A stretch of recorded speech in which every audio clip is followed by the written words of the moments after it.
ওর সঙ্গে প্রথমে মানে ধস্তাধস্তির কারণে ওকে স্টপ করা হয়। স্টপ করার পরে ওকে আমরা গাড়িতে উঠাই দেওয়ার পরে যে যার মনে চলে যাওয়ার পরে এখন অস্ত্র নিয়ে এসে আমার বাসার সামনে রেখে দিই।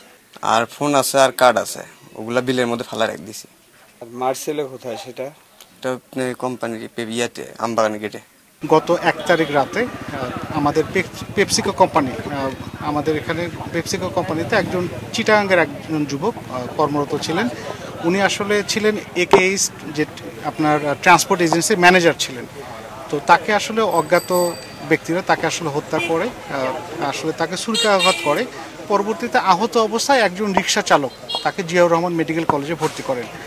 আর এর মধ্যে তৎকালীন রাত বা 12:30, 2 তারিখ রাত 12:30টার সময় কর্তব্যরত চিকিৎসক তাকে মৃত ঘোষণা করেন।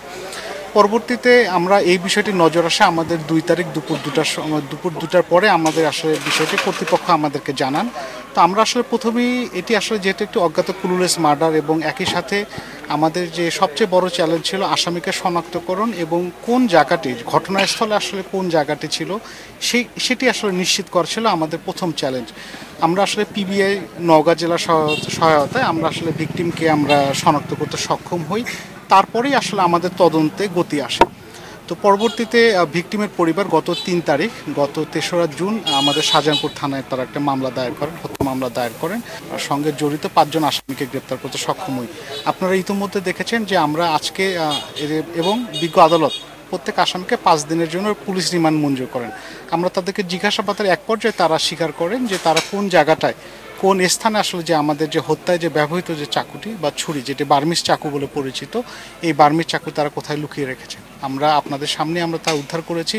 এবং একই সাথে যে আপনারা তো ইতিমধ্যে জেনে গেছেন যে আসামি কোন জায়গায় যে আমাদের ভিকটিমের পরিচয় লুকানোর জন্য তার যে এনআইডি কার্ড, তার ক্রেডিট কার্ড এবং আনুষঙ্গিক যে ব্যবহার্য জিনিসপত্র সেটি আসলে ফেলিয়ে দিয়েছিল।